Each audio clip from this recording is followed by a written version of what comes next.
Et bonjour et bienvenue sur la chaîne La Maille qui murmurait à mon oreille. Je suis Lila et je suis une tricoteuse de Loire-Atlantique et j'anime cette chaîne depuis environ 2 ans et demi presque. Voilà, donc bienvenue à toutes celles qui se sont récemment abonnées à ma chaîne, celles et ceux, je ne sais pas. Ça me fait très plaisir. Bienvenue aussi, vous êtes les bienvenus aussi, ceux et celles qui reviennent ici régulièrement. Ça me fait aussi très plaisir. Donc ça fait à peu près, je pense, 1 mois, quelque chose comme ça que je suis pas venue vous voir. Mais j'ai plein d'objets terminés. Voilà, donc là, ils sortent tout juste soit du blocage, soit ils étaient déjà dans mes placards depuis un petit moment. Donc je me suis dit qu'il fallait quand même que je vienne vous les présenter avant qu'ils soient rangés je ne sais où pour la saison prochaine. Parce qu'a priori, il n'y a pas grand-chose. Si, je dis des bêtises en plus. Il y en a que je vais pouvoir porter là bientôt. Voilà, donc aujourd'hui, je ne porte pas quelque chose de fait main. Hein. Nous avons un temps de gueux, c'est très bizarre. Un coup, il pleut, un coup, il vente, un coup, il fait beau. J'ai choisi évidemment le jour où il pleut pour pouvoir filmer cette vidéo. Donc vous allez en plus pouvoir voir ma petite coquère, ma petite pitchoune d'amour qui fait un dodo sur le canapé. Mango est pas très loin et Apple est encore ailleurs. Voilà, donc j'espère qu'ils feront pas trop de bruit comme d'habitude. Hein. On croise toujours les doigts. Voilà. J'ai aujourd'hui... Je pense que cette vidéo, je vous le dis à chaque fois, mais là je pense que c'est vrai, cette vidéo ne devrait pas être très longue. Puisque j'ai pas... j'ai 1, 2, 3, 4 objets terminés et 1 en cours seulement. Voilà, donc comme ce sont des choses dont je vous ai déjà maintes et maintes fois parlé, il y a fort à parier que je n'ai pas grand chose de plus à vous dire à part vous les montrer. Voilou. Alors, je vais commencer par le châle qui est le châle Malibu d'Isabelle Kremer, que j'ai un petit peu... Enfin non, j'ai pas du tout modifié le patron, mais j'ai modifié un petit peu le sens des couleurs. Je vous le montre. Le voilà. Alors, je ne l'ai pas mesuré, parce que, voilà, vous voyez pas trop l'intérêt, à vrai dire. Je l'ai lavé, bloqué, et il fait, à mon avis, il doit faire environ 1,70 m, je dirais, comme ça. Parce que si on part du principe que ça fait sa taille, ouais, il doit pas faire, même peut-être un petit peu plus. Voilou. Je n'ai plus les laines, enfin j'ai quelque part les laines, parce qu'il me reste évidemment des pelotes. C'était un cas, si vous vous souvenez, ces pelotes de laine étaient un cadeau d'Annick qui me les avait offert. Annick qui fait partie de ma famille. Et je crois que cette laine, on ne peut pas franchement la retrouver, mais je vous avais donné le nom et la description de la composition dans mes précédents podcasts. Donc si vous avez envie vraiment de savoir de quoi il est composé, je vous encourage à aller voir mon précédent podcast. Parce qu'évidemment, je n'avais pas pris les notes dessus, donc je ne peux pas vous dire. Il me semble que non. Non, je crois pas. C'est un châle qui se tricote en laine sport et qui se tricote avec des aiguilles numéro 4. À l'époque, donc comme vous voyez, on commence par un garter-table ici et ensuite on fait des augmentations. Alors à chaque fois j'oublie, c'est un rang sur 2 ou tous les rangs. Je pense que c'est un rang sur 2, plus un petit jeu d'augmentation sur les mailles centrales avec un point légèrement texturé, n'est-ce pas? Donc en fait à chaque fois on tricote avec 2 couleurs.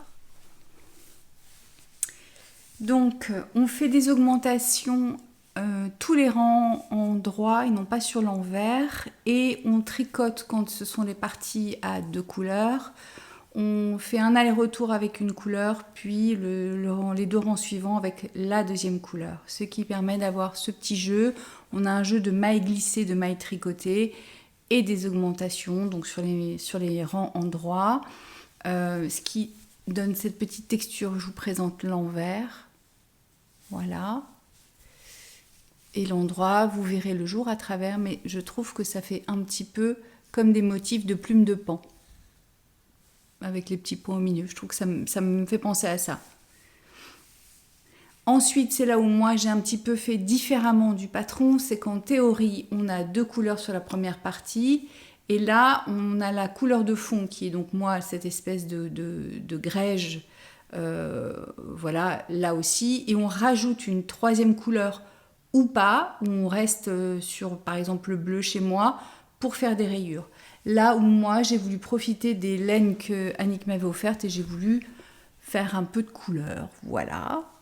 Donc j'ai mélangé, pas toutes les plots qu'elle m'avait offertes, parce qu'il y en avait d'autres, mais les couleurs les plus vives et qui se mariaient à mon sens le mieux.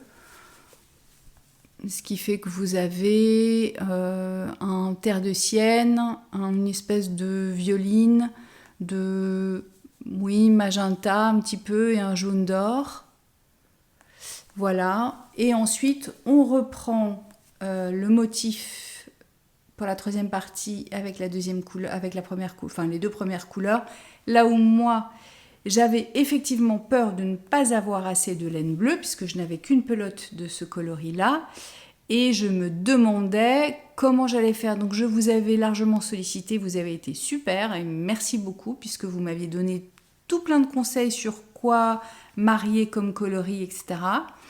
Et l'une d'entre vous que j'avais rencontrée d'ailleurs en vrai m'avait donné une bonne idée. Elle m'avait dit mais il me semble que tu dois avoir le métrage qu'il faut. Et moi j'étais perdue, je pensais que ça allait me mettre dans le faux. En fait pas du tout, parce que le métrage qui est donné c'est effectivement pour la couleur contrastante qu'on retrouve dans cette partie là et dans cette partie là, et donc j'avais le métrage total. Et j'ai regardé, même si je n'avais pas fait d'échantillon, j'ai vu que ça collait, que ça devait rentrer. Et effectivement, j'ai pu faire toute la série, tout pareil que dans le patron. Je crois que pour les rayures, en revanche, j'ai dû rajouter peut-être 1 ou 2 rayures supplémentaires par rapport à ce qui était indiqué. Mais on pouvait le faire, il est aussi marqué. On peut un peu réduire ou agrandir certaines parties, c'est pas très gênant. Là où ensuite on reprend la couleur de fond, donc le grège chez moi qui a quelques petits speckles, et on doit faire en théorie la bordure, enfin 2 rangs de la couleur bleue chez moi. Et là pour le coup j'avais qu'un tout petit peloton et vu le nombre de mailles sur mes aiguilles, j'étais vraiment pas sûre de pouvoir arriver au bout, enfin d'en avoir assez. J'ai préféré jouer la sécurité et donc j'ai repris cette espèce de pourpre violet très foncé en bordure que je trouve très sympathique. Voilà. Donc ça fait un châle assez important, hein, une belle envergure. Alors là où il faudra faire attention effectivement quand on le porte, c'est qu'il y a l'endroit tombe bien, mais voilà. Enfin, en même temps, au quotidien, est-ce qu'on regarde vraiment ça? Je ne sais pas.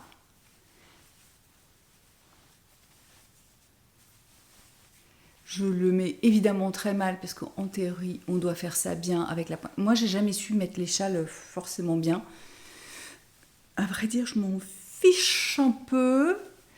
Du moment que ça couvre, c'est le principal. Voilà, en gros, ce que ça donne. Alors, il y en a qui n'aiment pas trop quand il y a des pointes. Celle-là, elle tombe bien. Moi, ça ne me dérange pas. Même, j'aime bien. Je ne le porte jamais trop près du cou parce que je n'aime pas trop la sensation. Cette laine, pour être tout à fait honnête, alors de souvenir, il y avait de la viscose dedans. Donc cette laine, pourtant la viscose, c'est plutôt doux. C'est pas la plus douce qui soit. Je ne sais pas si avec la chaleur du corps, elle va s'adoucir ou pas. Moi, comme je vous l'ai dit, je l'ai très légèrement lavé. Enfin, j'ai mis un petit peu une pointe de lessive pour laine, genre la Sauque. Je ne sais plus ce que j'ai en ce moment, si c'est la Sauque ou l'autre. Je crois que c'est la Sauque. Dans un bain d'eau tiède, et puis ensuite j'ai essoré en machine. Moi, c'est ce que je fais toujours. J'essore dans mon tambour à 1400 tours, 1200 ou 1400, le maximum que je puisse faire.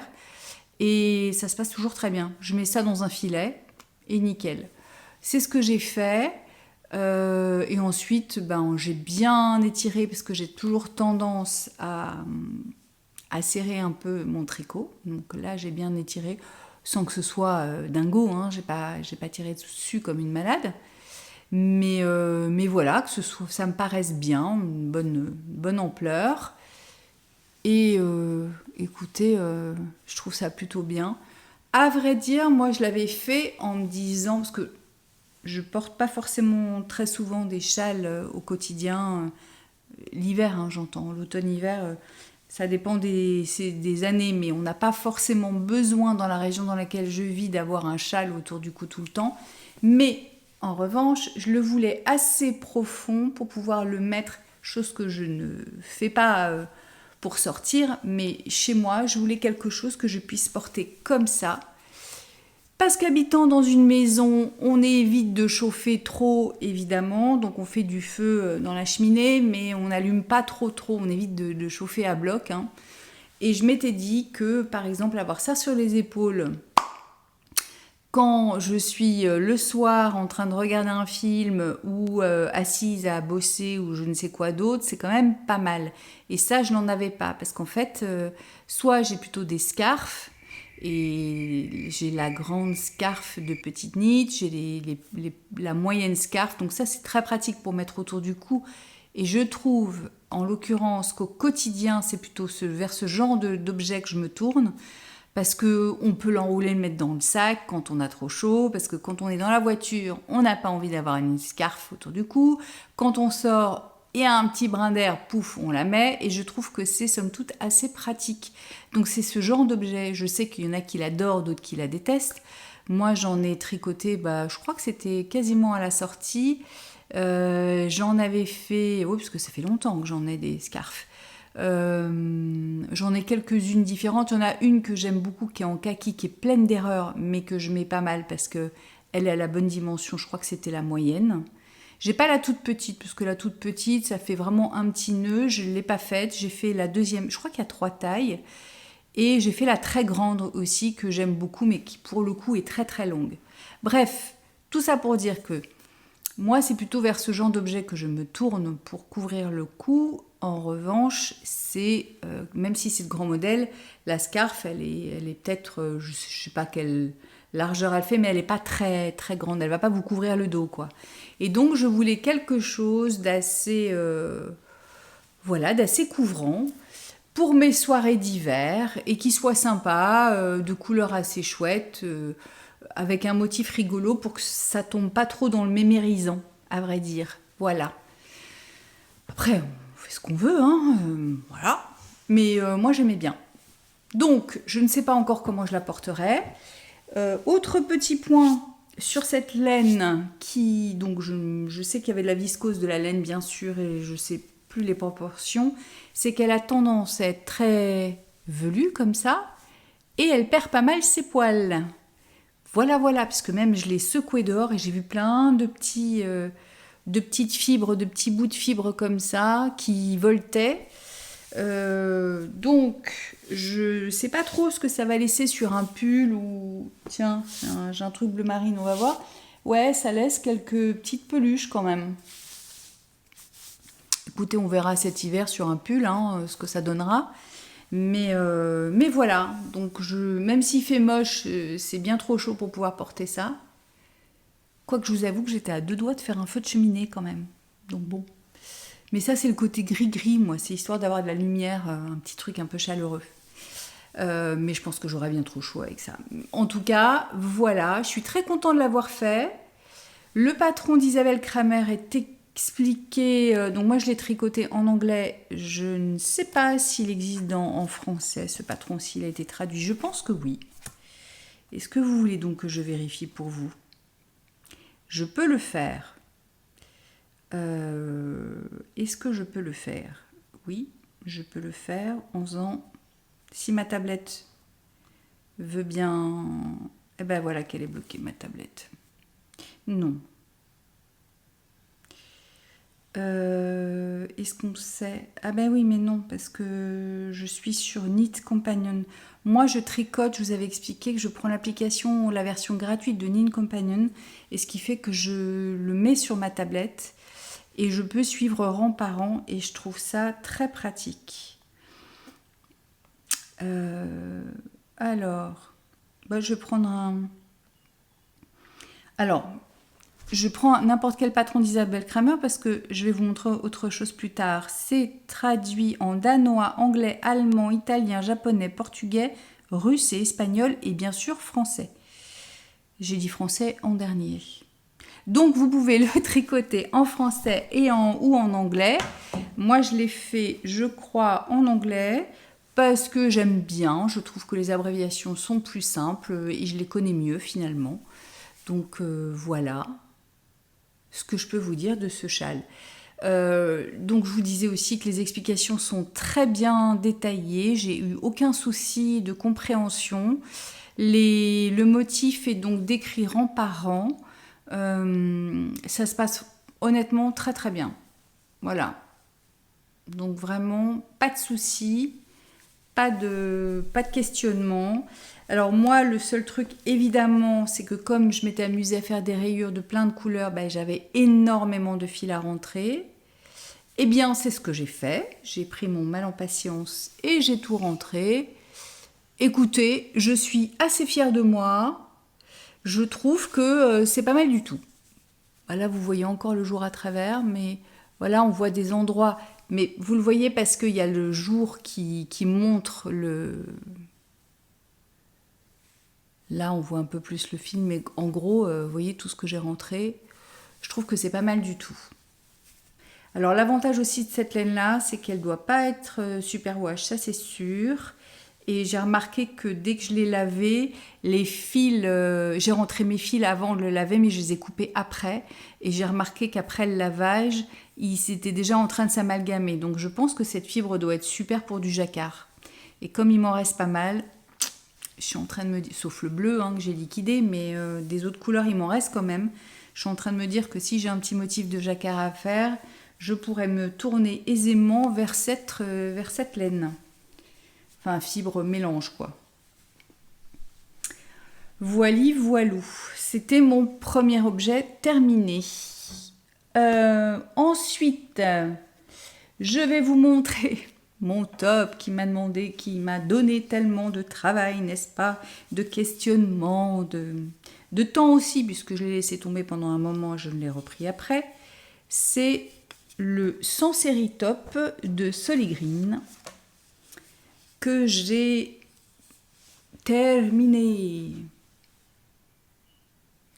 Alors, avant de faire cette petite vidéo, j'ai tourné des petites images des vêtements, sauf le châle, des deux vêtements que j'ai terminés, donc j'ai fait une vidéo en les portant pour que vous ayez une idée. Parce qu'à chaque fois me changer, machin et tout, j'ai préféré faire ça, donc je vous mettrai ensuite des images du vêtement porté pour que vous vous rendiez un petit peu compte de ce que ça donne. Donc, le Sans série top, il est tricoté en Tinline de Sandnesgarn, qui est un mélange, parce que j'ai été un petit peu rapide la dernière fois, je vous ai dit oui, c'est du lin, donc ça accroche pas, c'est pas du lin, que du lin, d'ailleurs il y a très peu de lin finalement. C'est 53% coton, 33% viscose et 14% de lin.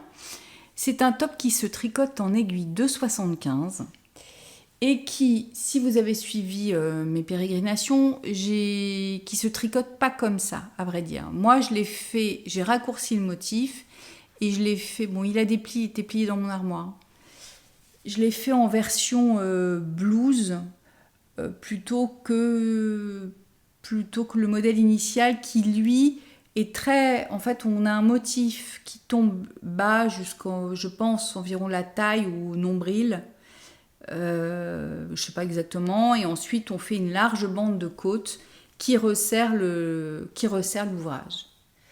Moi, j'avais pas envie de faire ça. D'abord, en fait, j'ai trouvé que le motif qui se tricote en aller-retour était, pour ma part, assez... Je ne vais pas dire fastidieux, parce que le patron est très bien expliqué, donc c'est pas du tout une question d'explication du patron. Vous avez des schémas, vous avez un schéma, donc une grille, etc. Donc pour ça, j'ai pas rencontré de problème de qu'est-ce qu'il faut faire à quel moment. C'est plutôt que le fil et la petitesse des aiguilles, je trouve, a rendu l'ouvrage assez fastidieux. Elle le fait... en fait, quand on voit ces photos, c'est nickel. Donc j'ai l'impression que, évidemment, c'est les designers, donc elles se débrouillent évidemment très bien. Hein. Moi, j'ai trouvé ça un petit peu plus compliqué. Je vous montre aussi le dos. C'est vrai qu'avec ce jour à travers, on voit pas, mais je sais pas trop comment faire. Je pense que vous voyez quand même pas mal.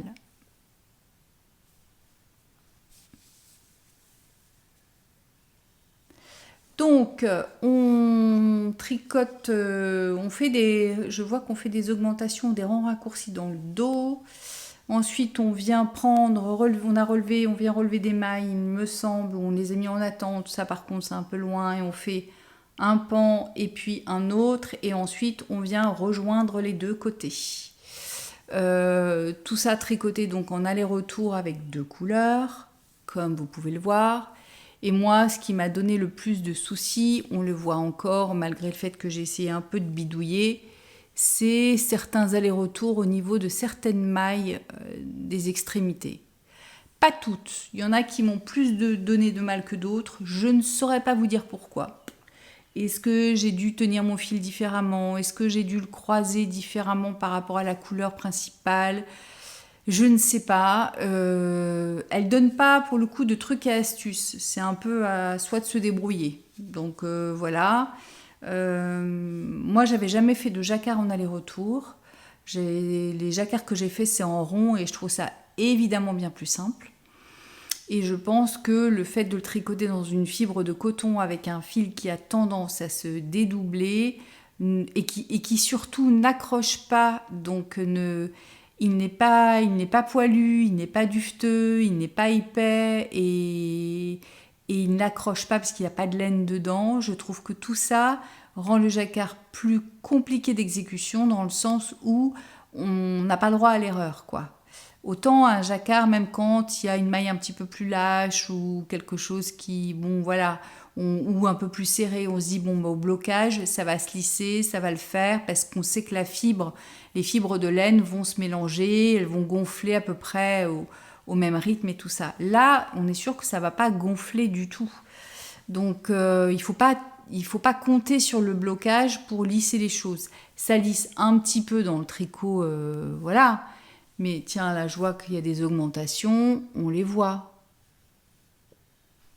C'est très difficile de vous montrer parce que la lumière est archi pourrie. Mais voilà, on devine les augmentations. Après, je suis plutôt contente, plutôt satisfaite du résultat. Hein. Moi, je trouve il a de la gueule, honnêtement. Je trouve qu'il est pas mal. L'autre petit souci que moi j'ai rencontré, c'est que comme j'aurais dû faire le motif jusqu'à un certain niveau bien plus bas, j'aurais dû ensuite, donc ces deux parties auraient été au même moment en fait, j'aurais dû joindre à un moment donné une fois que j'avais le motif. Moi, il se trouve que ça n'a pas été le cas, donc si j'avais su, j'aurais joint en rond bien plus tôt. Là, j'ai continué à faire un côté et puis l'autre et à joindre bien plus bas. Ce qui fait qu'on a une couture sur les côtés à faire. Moi, j'ai eu un petit peu plus de couture que ce que j'aurais pu avoir si je m'étais dit ah ben je m'arrête là. Enfin voilà, joignons donc en rond et ensuite roule ma poule. Donc il y a de la couture à faire. Le petit reproche quand même que je pourrais faire, c'est que elle dit de joindre avec un point. Elle donne le nom, mais elle donne pas du tout, elle dirige pas du tout vers un tuto pour le faire.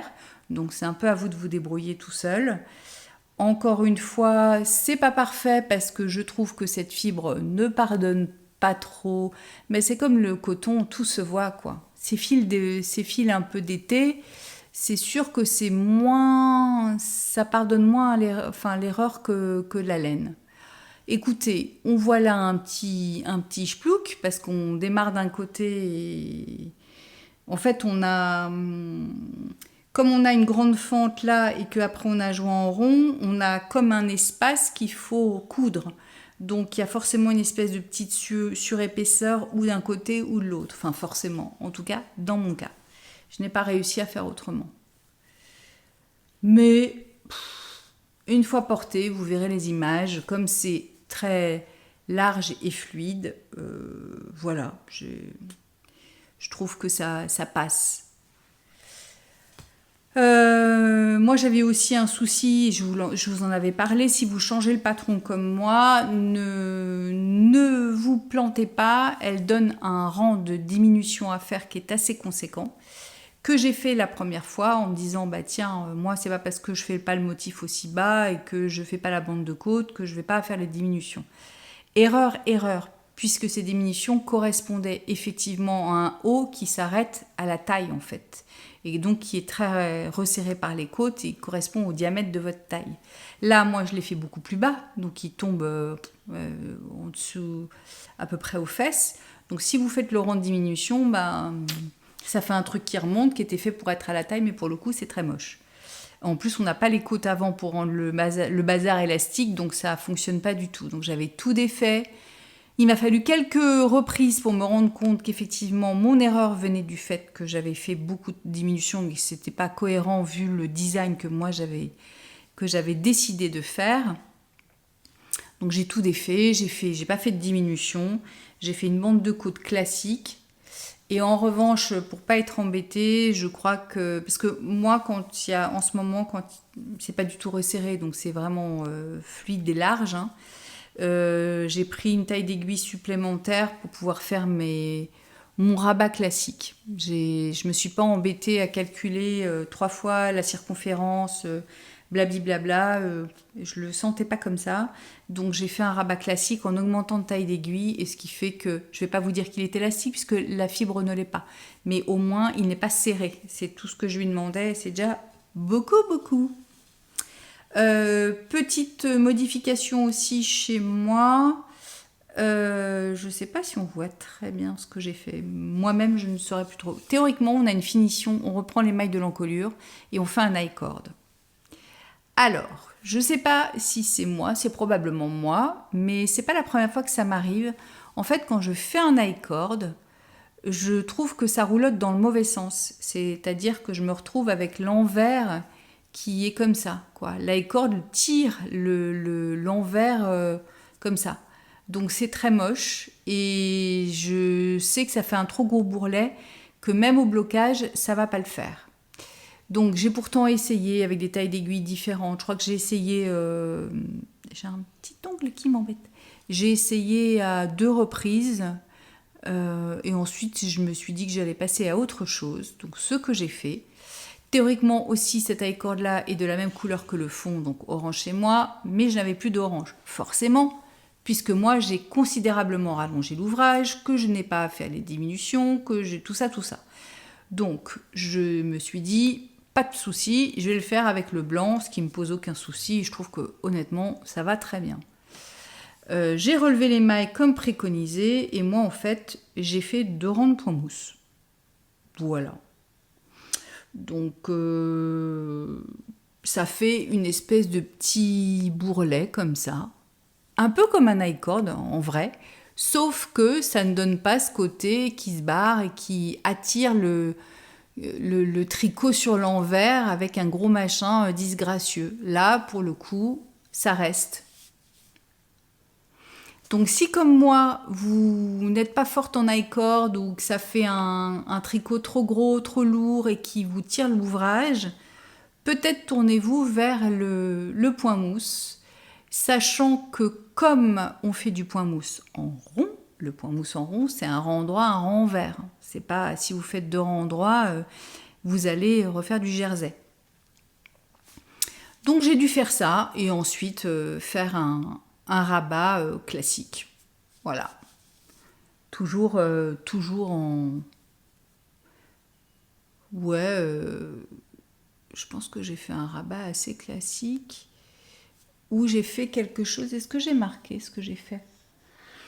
Je suis même pas sûre que j'ai fait un rabat classique. Non, elle donne une technique. Elle donne une technique super intéressante de rabat et je crois que c'est ce que j'ai fait pour l'encolure. C'est une technique que j'avais déjà vue passer sur Instagram. Je ne me souviens pas du titre, mais j'essaierai de vous retrouver le lien et de vous le mettre en barre d'infos. C'est une technique où il faut effectivement prévoir la longueur de fil nécessaire. Donc vous prévoyez à peu près toujours, on va dire 3 fois la circonférence là. Mais pour un petit truc comme ça va. Et en fait, vous, avec votre aiguille à coudre, pas à tricoter, vous passez votre aiguille dans les 3 premières mailles et vous en faites tomber la première. Et vous recommencez. 3 mailles suivantes, tombez la première. 3 mailles suivantes, tombez la première. Je crois que c'est ce que j'ai fait pour ça. C'est bête comme chou. On ne peut pas se planter, très honnêtement. Alors, en plus, vous jaugez un peu la façon de serrer le fil ou pas. Il ne faut pas trop le serrer parce que sinon, ça risque de plisser l'ouvrage, j'imagine. Mais ça donne quelque chose d'assez... Alors encore une fois, là, ça ne peut pas être élastique puisque c'est du coton, du lin et de la viscose. Mais ça ne resserre pas et je trouve que ça fait une finition assez sympa. Alors je crois que c'est ce que j'ai fait là. Je sais qu'elle le préconise. Je ne sais plus si c'est pour l'encolure ou si c'est pour autre chose. Mais je sais que c'est ce qu'elle conseille. Voilà, donc c'est tout simple. Franchement, c'est assez bête comme chou. Et ça marche bien. Voilà. Écoutez, pour être honnête, j'ai pas eu l'occasion de le porter puisqu'on n'a pas eu suffisamment des grosses chaleurs pour pouvoir le mettre, se mettre en... Parce que c'est quand même manche courte. Enfin, très courte, même s'il a fait beau, mais pas à ce point-là. Mais je pense que je le mettrai cet été avec plaisir. En tout cas, j'espère. Ah, une petite frayeur aussi que j'ai eue et dont je voulais vous parler, c'est que c'est quand même de la laine dite industrielle. Donc en théorie, on n'a pas trop de problème de couleur. Et quand je lui ai donné son petit bain avant de le bloquer, tiède, toujours, le orange a dégorgé de fou. Donc j'ai eu très très peur pour le blanc. Je n'ai pas de bavure dégueulasse sur le blanc. Je ne sais pas vraiment si ça a donné une légère teinte ou pas. Comme ça, on ne va pas voir grand-chose. Surtout que la lumière est très jaune dehors. Donc, on a l'impression que tout est jaune. Voilà. Je pense pas. Mais je tenais à vous le signaler. J'ai eu franchement très très peur. Parce que vu que je l'avais commencé il y a un moment déjà, je m'étais interrompue pendant l'automne-hiver en me disant, non, c'est plus de saison, tu le reprendras au printemps. Voilà, donc c'est un ouvrage que j'avais sur mes aiguilles depuis un petit moment. Je me suis dit, Lilette, si ça bat avec ton orange déteint sur le blanc, ça va pas le faire. Donc bon, là je suis un peu trompée par le fait qu'il y a quand même des petites fibres d'orange qui se voient, donc... Mais honnêtement, ça va. Mais je tenais à vous le dire. Je ne sais pas si toutes les couleurs de la Tinline se dégorgent autant. En tout cas, le orange, waouh. Donc voilà.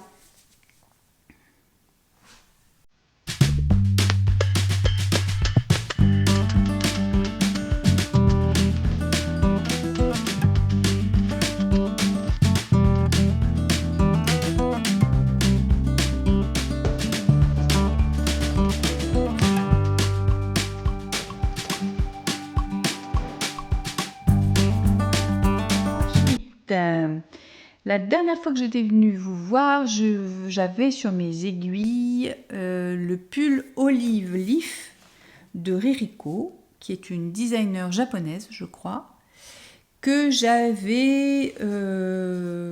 tricote moi. Alors pour le coup, ce patron n'est qu'en anglais, en japonais et en anglais.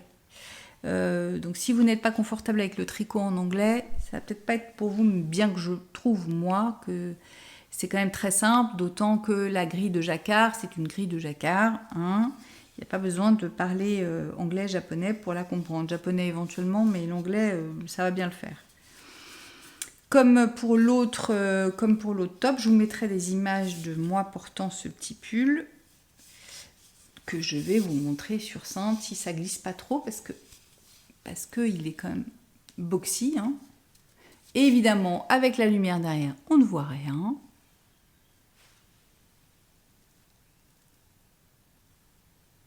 Le olive leaf qui est censé donc reproduire des feuilles d'olivier, j'imagine, avec ce motif qu'on a sur les manches.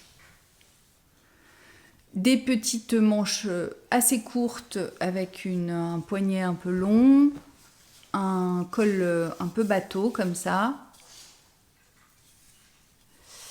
Voilà. Donc on a deux longueurs, deux choix à proposer. Soit on le fait tout droit, soit on fait avec une différence entre l'avant et l'arrière, ce que moi j'ai choisi. Donc la petite fente sur le côté et l'arrière est un petit peu plus long que le devant.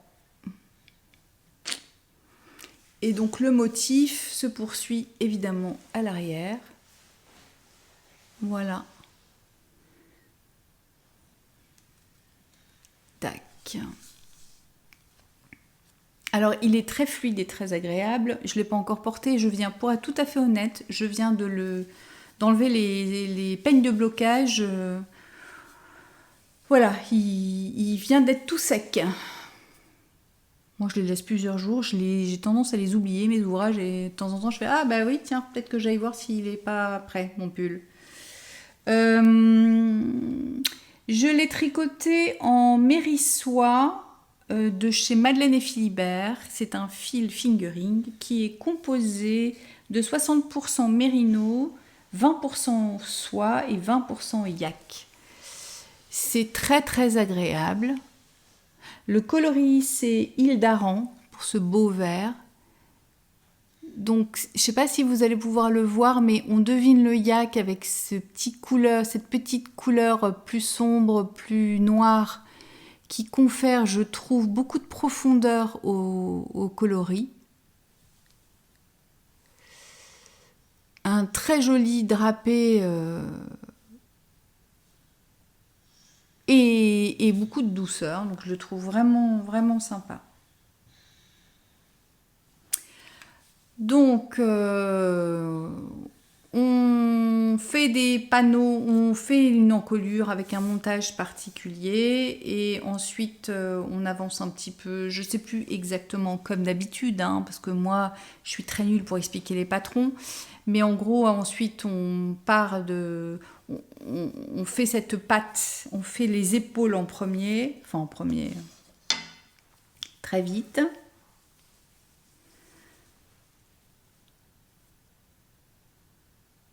Voilà. Je crois qu'on met des mailles en attente. Voilà. Qu'on viendra reprendre ensuite pour faire les manches. On déroule le corps et à une certaine distance, on fait les panneaux de motifs qui se font avec des sortes de torsades, mais elles donnent une technique pour ne pas avoir à prendre d'aiguilles auxiliaires. Donc c'est franchement très simple, une fois qu'on a pigé le coup, ça va. Il y a un lien vers une vidéo qui explique très bien. Alors je sais que pour cette technique-là, il y a beaucoup de... Pour obtenir le même résultat, il y a des techniques différentes. Moi, j'ai suivi celle qu'elle préconise et qui, somme toute, m'allait très bien. Donc, je n'ai pas rencontré de difficultés particulières, si ce n'est que, effectivement, il faut pas se planter parce que un rang sur deux, on fait le motif, un rang, on tricote à l'endroit. Et que si on se trompe et qu'on fait 2 tricots à l'endroit, par exemple, sans motif, on se retrouve avec une ligne de jersey en plein milieu du motif. Donc là, on est obligé de tout défaire. Ça m'est arrivé une fois, ça ne m'est pas arrivé deux. Donc c'est bien. Mais grâce à Knit Companion, je note les rangs et je sais où j'en suis. Donc ça va, il faut être un petit peu vigilant, c'est sûr. Qu'on fait peut-être pas ça dans le noir en regardant un film si on n'a pas assez de lumière ou qu'on manque un peu de vigilance, quoi. Moi, j'avais 3 écheveaux, il m'en reste quand même pas mal Enfin, pas mal, il m'en reste un peu, j'ai pas pesé, mais il me reste un petit reste sympathique.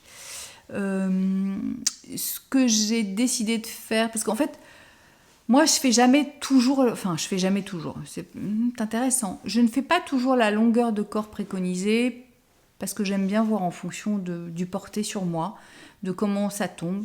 Là, c'est une coupe boxy, à savoir qu'on a pas mal de largeur de buste. Hein. Moi, je sais plus comment elle met les tailles, mais j'ai dû faire la taille M. Et ensuite, on a des manches beaucoup plus fitées. Alors, vous allez le voir porter. Moi, je vous dis toujours que je n'aime pas les manches fitées. Écoutez, ça fait une exception quand même sur ce genre de fibre parce que la laine est tellement agréable, tellement douce et sympathique à porter qu'on n'a pas du tout l'impression d'avoir phénomène saucisse de morteau ou rosette de lion au niveau des bras. Donc ça, je trouve ça plutôt sympa. Et j'ai gardé l'idée de les faire fitter avec les diminutions qui y vont bien. Parce que je me suis dit, si le corps est boxy, qu'en plus les bras sont larges, d'une part, on verra pas bien le motif sur tout le long du bras, et d'autre part, ça va faire large sur large. Au bout d'un moment, c'est pas joli, quoi. Le dessin n'était pas prévu pour ça. Donc voilà, j'adapte quand pour moi ça a du sens, mais il faut qu'il y ait quand même une certaine cohérence dans le design, à mon sens. Encore une fois, chacun fait ce qu'il veut. Donc moi, ce que j'ai fait, c'est que je suis allée au bout de mon premier écheveau, qui devait être à peu près, je sais pas, là, un truc comme ça. Hein. En tout cas, j'avais passé le moment où je mettais les mailles pour les manches en attente. Et quand je suis arrivée à la fin de mon premier écheveau, j'ai décidé de tricoter les manches d'abord. Parce que je voulais savoir ce qu'il me resterait comme laine pour pouvoir faire le corps. Comme ça me donnait une indication de longueur. Bonjour Mango. Ça me donnait une indication de longueur, savoir si j'avais envie de m'arrêter avant, après. Au moins, j'étais pas contrainte et je n'avais pas cette espèce de questionnement perpétuel de me dire est-ce que je vais avoir assez de laine pour pouvoir faire le corps. Les manches sont des manches 3/4, ce que j'aime beaucoup parce que ça donne... c'est assez féminin, je trouve, cette taille de manche. Et comme c'est un pull qui, de toute façon, est fluide et n'est pas voué à être hyper chaud, moi, j'ai gardé ça. Je trouve ça très sympa, ce petit côté manche 3/4 comme ça. J'aime beaucoup. J'ai dû faire... Qu'est-ce que j'ai fait comme rabat? Eh bien, je me demande si j'ai pas fait le rabat dont je vous ai parlé avec l'aiguille et les trois mailles. C'est bien possible. C'est bien possible que j'ai fait ça. Ouais, je crois que c'est ce que j'ai fait parce que j'ai pas fait mon rabat habituel. Je note pas. En fait, pour tout vous dire, avant j'avais un cahier où je notais tout, mon cahier en cuir et le cahier qui venait de l'écheveau solidaire de la boîte de Noël. Et en fait, il y avait des fiches qui étaient hyper bien foutues. Sauf que je n'en ai plus des fiches projet.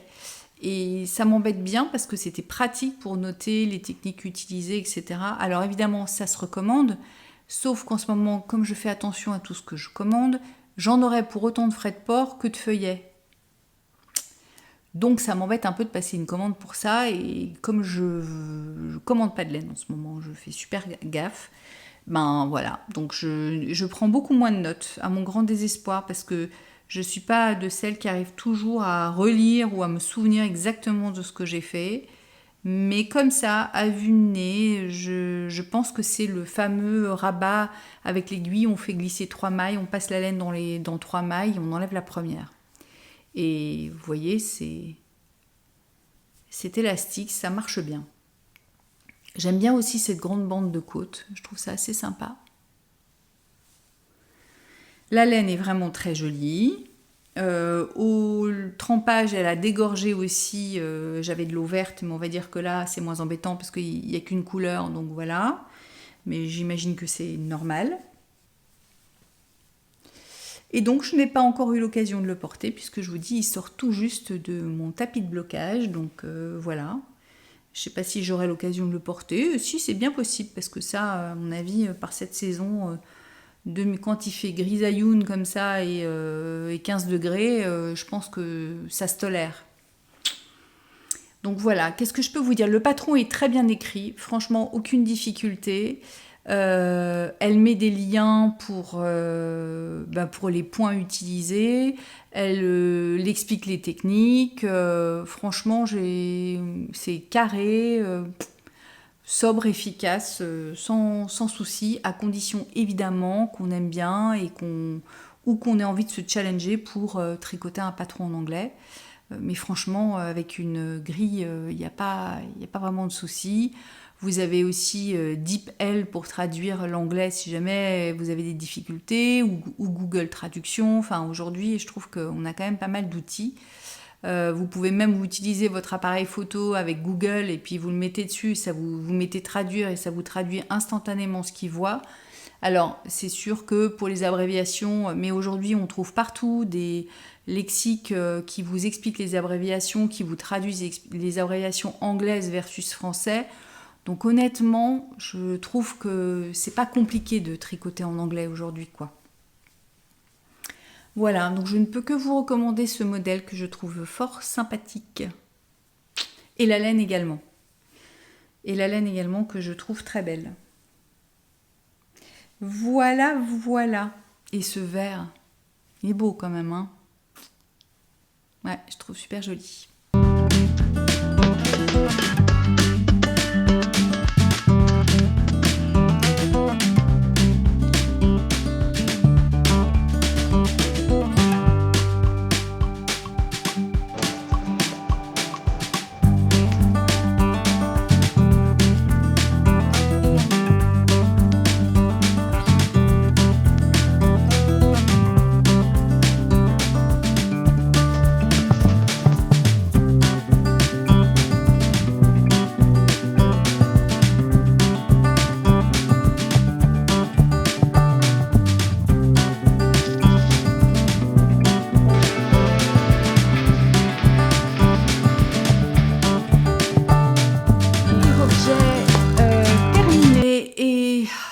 C'est pas faute de l'avoir dans ma boîte. Je regarde parce que j'ai même pas vidé la boîte, j'ai encore plein de pelotes emmêlées. Il va falloir que je fasse le tri parce qu'il y a des trucs dont je pourrais plus me servir. C'est mon excavation blanket. Alors j'ai regardé, je crois que je l'avais démarré il y a 1 an et demi quand même. 1 an et demi. On ne peut pas dire en plus de ça qu'elle soit immense. Je l'ai fait d'une taille tout à fait raisonnable. Le but étant pour moi de la tricoter, de l'avoir sur le canapé, pas en trop grande taille pour vraiment se couvrir les genoux, les jambes le soir devant la téloche. Notamment mon fils et moi. Mon fils qui est un grand sportif, qui est en lycée équestre. Et quand nous avons le bonheur et le plaisir de l'avoir le week-end et les vacances scolaires, enfin quand il est là, quand il n'est pas en stage, bref, il se caille régulièrement. Je ne sais pas si c'est le fait d'avoir été dans le sport toute la journée, etc. Et le soir, il a tout le temps froid. Donc, je m'a dit, maman, quand est-ce que tu fais une couverture chaude? Elle est finie. Elle est finie. Elle a mis aussi beaucoup de temps.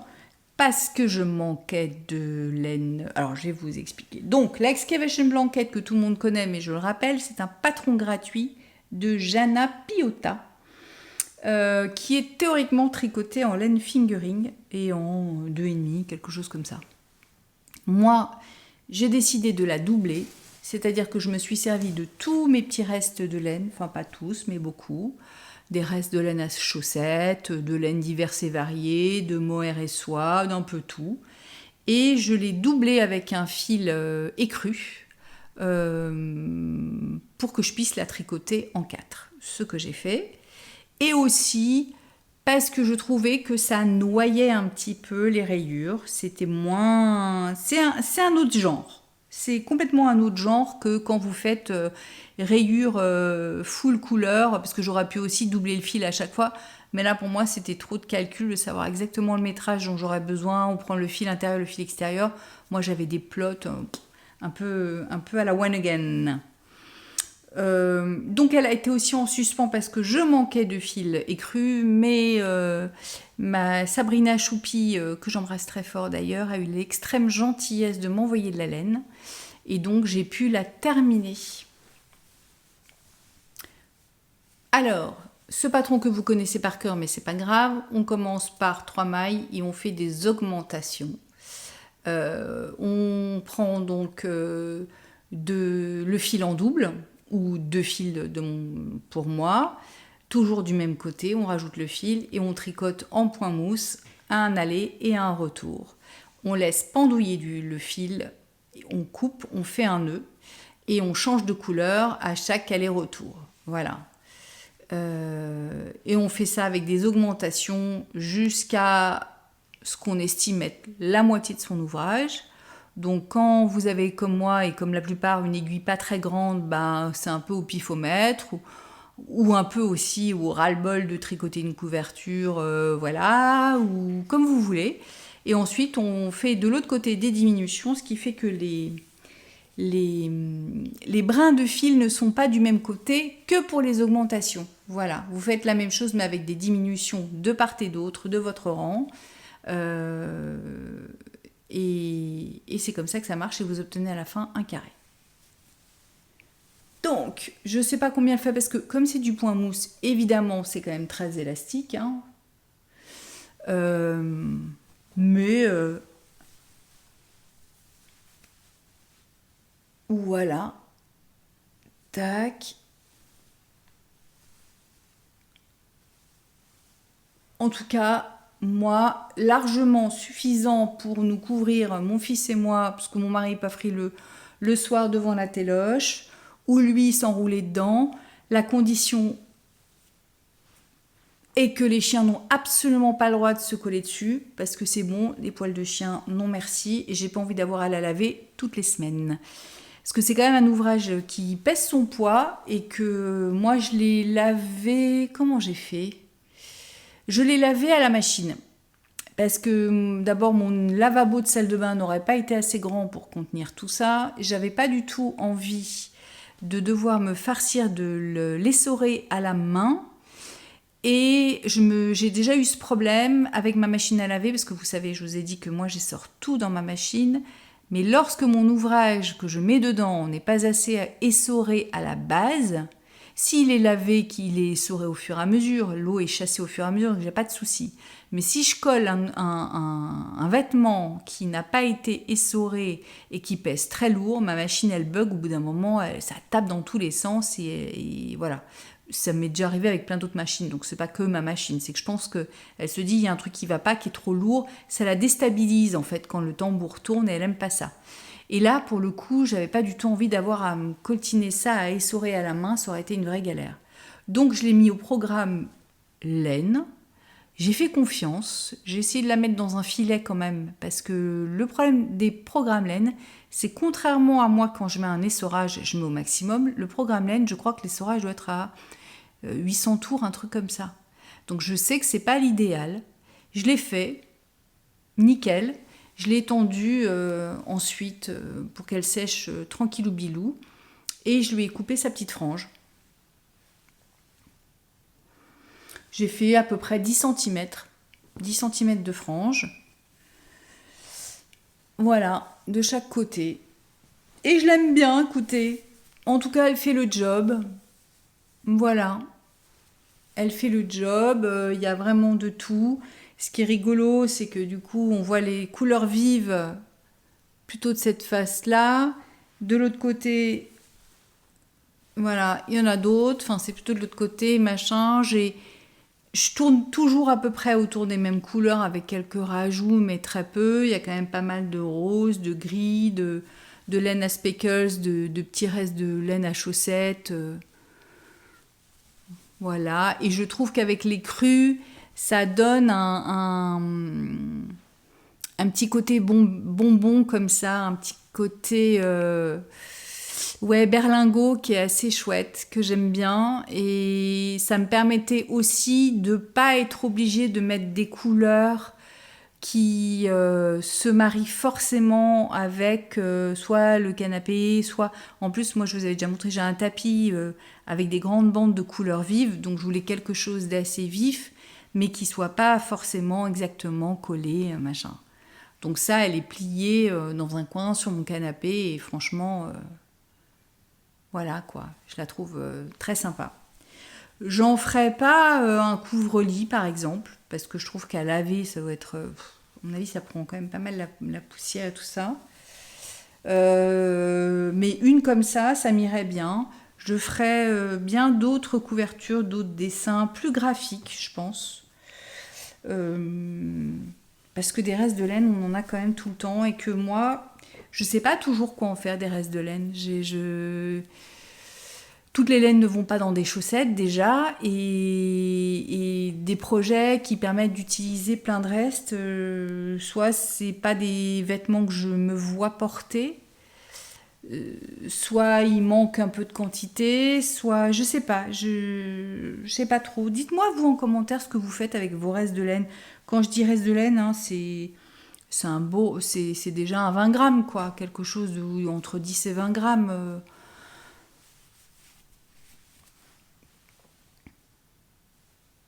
Voilà, donc ça, elle est là. Et comme mon fiston, il rentre de l'internat, devant les infos, parce qu'on aime bien regarder les infos, on sait qu'on a notre petite couverture et qui nous attend.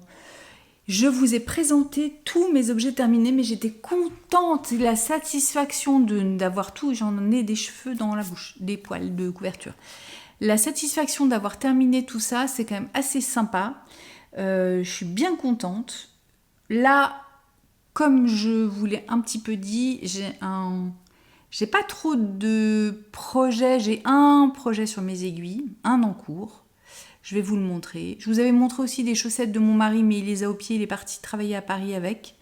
Pour faire la petite blague, c'est des chaussettes un peu orange bariolées et avec son pantalon très sérieux, ses chaussures très sérieuses. Il a des chaussettes orange juste histoire de faire le clin d'œil rigolo. Je trouvais ça marrant. Il m'a même fait une photo. Je manque un peu d'inspi parce que j'ai de la laine en stock, à vrai dire, mais du mérino, de la laine, j'ai encore ce que j'avais acheté évidemment à Bordeaux. Là, j'ai tricoté quand même. Ouais, je suis quand même contente parce que déjà ça, tricoté, donc c'est pas mal. Il y a la belle laine bleue que j'ai aussi. J'hésite à me coller un pull d'hiver sur mes aiguilles. À vrai dire, ce qui me manquerait, parce que moi j'aime bien tricoter pour tricoter, c'est sympa, mais si on peut pas le porter tout de suite, parfois c'est un petit peu... Moi j'ai un petit peu plus de mal, mais ça dépend des périodes. Mais là, j'ai besoin en vrai d'avoir un gilet d'été, un gilet de printemps-été, parce que comme vous le savez, sans doute au bord de l'Atlantique, en Loire-Atlantique, l'été peut être assez frais par moment, voire pluvieux, voire on change de saison dans la même journée. Donc c'est quand même pas mal d'avoir un gilet. Alors l'investissement de temps que j'avais pris pour tricoter le gilet de petite knit noir, vous vous souvenez, je vous l'avais montré. Écoutez, je ne le regrette absolument pas. Ce gilet, j'ai pas arrêté de le porter depuis que je l'ai fini. Il n'y a pas si longtemps d'ailleurs encore, je trouve ça génial d'avoir un gilet noir, franchement c'est ultra pratique. Là je me tâte soit de tricoter un gilet en genre coton ou coton mérino, tout simple, soit bleu marine, soit noir, pour le mettre sur mes pantalons en lin, sur une robe si jamais j'en porte, un t-shirt, un short, n'importe quoi. Parce que c'est quand même pas mal et que autant les pulls on les porte pas trop l'été, autant un gilet quand il fait frais ou qu'on est à vélo ou que sais-je encore, qu'il y a du vent, c'est quand même bien pratique. Est-ce que c'est rigolo à tricoter? Pas forcément toujours, et surtout je n'ai pas de coton ni de mérino coton en stock chez moi. Donc, n'ayant pas de stock, pour l'instant, je tricote pas. En tout cas, de fibres pour maintenant. Voilà, j'ai pas trop d'idées et j'ai du mal à passer des commandes parce que, parfois économiquement parlant, on peut pas toujours faire ce qu'on veut. Moi, ça fait un petit moment que ça dure, ce moment où il faut pas trop que je dépense. C'est comme ça. Il y a des choses plus graves dans la vie, hein. Donc, je fais avec le stock que j'ai et je sais pas pourquoi je crois que j'avais dû profiter d'une promo à une époque. J'avais commandé des pelotes de coton mérino de chez Drops. Alors je viens de vous dire que j'en ai pas, mais j'en ai. Mais sauf que c'est pas ni bleu marin ni noir, c'est rouge. C'est un beau rouge vermillon, comme ça, qui va très bien avec mes petites bouches. Et je vais pas tricoter un gilet avec, je voulais pas faire un gilet parce que j'ai le vitamine D déjà, qui est en rouge. Bah, d'ailleurs, je me demande si c'est pas avec ça que je l'avais tricoté. Donc j'en ai déjà un, mes gilets rouges, qui ne va forcément pas avec tout. Donc je me suis creusé la cervelle et je me suis, avec des conseils des tricopines, j'ai eu envie de tricoter le modèle Yum, qui est un pull d'Isabelle Kramer, un modèle d'Isabelle Kramer, dont je vais vous montrer tout de suite. Voilà.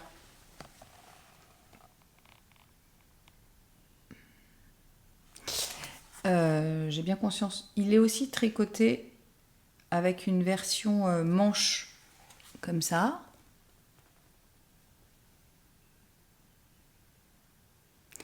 Et vous voyez qu'il y a un petit motif ajouré. Oui, il y a mon chien Apple qui fait des siennes, qui soupire de désespoir parce que je ne lui ouvre pas. Est-ce que vous voyez, il y a le jour qui se reflète, mais voilà. C'est franchement un petit motif tout simple, c'est un petit pull tout simple. Mais je me suis dit que ce serait peut-être bien d'utiliser ce rouge dans un pull simple, vraiment classique, qu'on peut porter sur un jean, sur un petit pantalon en lin, même sur un short quand il fait un peu frais. Enfin, pas de vague, on va dire. Hein. Et ben voilà, donc je le tricote en 3,75. Je n'ai évidemment pas fait d'échantillon, sachant que ma laine est un peu plus épaisse ce qu'il faut, puisque je pense que la coton mérino, c'est pas une fingering, c'est pas vraiment... Est-ce que c'est une déca Il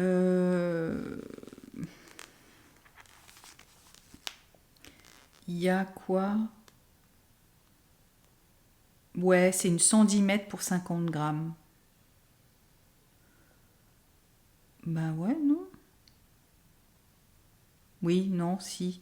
C'est entre la quoi? La sport peut-être? La sport entre la sport et la déca? Je suis pas très bonne là-dedans non plus, vous êtes meilleur que moi sûrement. Ils disent que ça se tricote en 4, moi je le tricote comme le patron le dit en 3,75, c'est ce que je viens de vous dire, 3,75. Et j'ai commencé ça il y a 2 jours. Voilà, donc j'en suis là.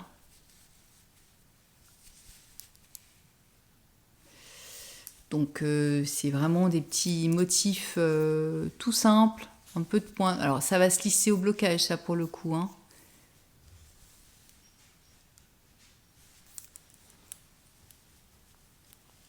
Donc ça va vraiment être le petit pull... Ouais, un bon basique sans truc de dingo, mais sympa. Une fois qu'on a fini ces petits rangs de motifs, je pense qu'il n'y en a plus beaucoup à faire. Ça va être du tout droit. Moi, je pense faire... je vais voir en fonction. J'ai quand même quelques plots. Hein, mais ça part vite, puisque de la première, il me reste ça. Et j'ai fait que ça. Et je vois dans mon sac, je crois que j'en avais quelque chose comme 9, un truc comme ça. Donc je vais voir où j'en suis pour les manches. C'est pas impossible que je fasse des manches courtes, ou en tout cas peut-être comme dans la photo, des manches un peu plus 3/4 comme ça. Ou peut-être, si j'ai assez de fibres, je ferai des manches 3/4 comme j'ai fait pour l'autre, comme ça. Moi j'aime bien cette taille de manche, je trouve ça vachement sympa. Est-ce que j'en aurai assez? Je sais pas. À voir. Écoutez, ça c'est vraiment le truc. Comme je calcule jamais à l'avance, que je me laisse un petit peu porter, ce qui m'apporte évidemment des déconvenues, hein, on est bien d'accord, parce que si j'étais un peu plus rigoureuse, voilà, mais si j'étais plus rigoureuse, je pense que ça me ferait chier et j'arrêterais. Donc je fais les choses selon mon envie du moment. Voilà. Comment utiliser ces stocks dont on ne sait pas quoi faire? Je me suis dit que ce serait sympa. Et puis le rouge, chez moi c'est une valeur sûre, n'est-ce pas? Mais ça va être mignon, voilà, très bien. J'hésite donc à recommander peut-être, mais je vous ai dit que moi je ne peux pas commander. Je vais attendre un peu quand même. Je vais voir un peu si je peux commander. Si je commande, est-ce que je fais un gilet avec le coton safran, mais c'est très fin, de drops. Est-ce que je fais avec celle-ci, la Merino, la coton Merino. Je crois qu'elle est en promo en plus en ce moment en bleu marine. C'est pas impossible que je fasse un gilet en bleu marine ou en noir. Je sais déjà le gilet que je voudrais faire, qui est un gilet, un classique de chez Classique, mais que je trouve mignon à souhait. Je vous dirai si jamais c'est celui-là ou si autre chose. J'aimerais beaucoup peut-être me faire un... Mais ça, c'est si je peux commander. Tenter des fibres incroyables pour faire des choses très fluides, très jolies. Je sais pas. Pour l'instant, écoutez, c'est le seul projet que j'ai en cours que j'ai à vous montrer. Dites-moi, vous, ce que vous êtes en train de tricoter, ça m'intéresse toujours beaucoup. De me dire si vous avez des beaux modèles, un peu élégants, un peu fluides, un peu sympas. Voilà. J'ai passé beaucoup de temps sur Ravelry à chercher. J'avoue que j'ai pas trouvé grande inspiration. Je sais pas, peut-être que je mets pas les bons mots-clés ou qu'il me propose pas, il doit y avoir un algorithme derrière, je sais pas très bien, mais en tout cas, j'ai pas trouvé des trucs de dingue. Donc si vous avez des idées et que vous êtes hyper à l'affût de ce genre de modèle, un peu d'été sympa, sachant que moi j'ai tricoté des débardeurs l'année dernière, l'année d'avant, mais en fait, si vous me suivez, vous le savez, j'en porte très très peu. Déjà parce qu'il fait pas hyper chaud, et puis parce que j'aime pas ça, j'aime pas trop porter des débardeurs en fait. J'aimerais trouver, dans l'idéal, l'équivalent de la chemise en lin, mais version truc tricoté. J'ai déjà tricoté la bourrette de soie l'année dernière, j'ai fait mon petit haut, etc. Mais je me dis, l'espèce de haut léger, fluide, sympa, joli, qu'on peut porter, qui laisse passer l'air, voilà, je sais pas trop. À voir, à méditer, ou alors je me replonge dans mon stock de laine d'hiver, mais rien que d'y penser, là tout de suite, là j'ai pas envie. Bon, nous on n'a pas 28 degrés, hein, je vous dis, on doit avoir 15 aujourd'hui, mais il nous est arrivé d'avoir chaud, mais théoriquement nous allons vers le beau temps. Est-ce que j'ai envie de me colter un truc d'hiver sur mes aiguilles, sachant que je ne vais pas le porter tout de suite? Moi, ça m'encourage pas bien quand c'est comme ça. Vous faites quoi? Vous continuez à tricoter des trucs d'hiver ou pas? Je sais qu'il y a vraiment deux teams, hein. Celles qui adorent et rien ne les arrête, tricoter du mohair en hiver, pas de souci, en été je veux dire, et celles qui, comme moi, ont tendance à tricoter pour porter. Parfois j'ai des moments où je fais un châle durant l'été parce que j'essaie de trouver quelque chose de... Voilà, de changeant, parce qu'un haut ou un pull, au bout d'un moment, c'est quand même un peu longuet, on peut pas en avoir 50 sur ses aiguilles. Et c'est pareil, est-ce que vous tricotez des chaussettes l'été? Hein? Bon, écoutez, je vous ai tout raconté. Dites-moi, vous, quels sont vos projets, vos envies, vos idées. J'ai vu aussi une super, un fil qui me tente, donc... je sais pas si je vais passer encore une commande ou pas. Après, c'est les coloris. Bref. Écoutez, je sais pas quand est-ce que je vous retrouverai. En tout cas, ça m'a fait très plaisir de venir vous revoir et de vous présenter tous mes objets terminés que je suis très contente de pouvoir ranger dans mes armoires parce que c'est bien, on est une petite satisfaction quand même quand c'est fini, quoi. Ça se fait bien plaisir. Eh bien, je vous embrasse très fort. J'espère que vous allez bien, que vous êtes en forme, en bonne santé. Parce que la santé, on va pas se mentir, c'est quand même ce qu'il y a de plus important. Que vous gardez le moral si c'est pas le cas. Je vous envoie plein de force et plein de courage. Et puis plein d'ondes positives, parce que c'est ce qu'il faut dans des moments aussi difficiles. C'est garder l'espoir et le courage. Et je vous fais d'énormes bisous et je vous dis à bientôt. Ciao!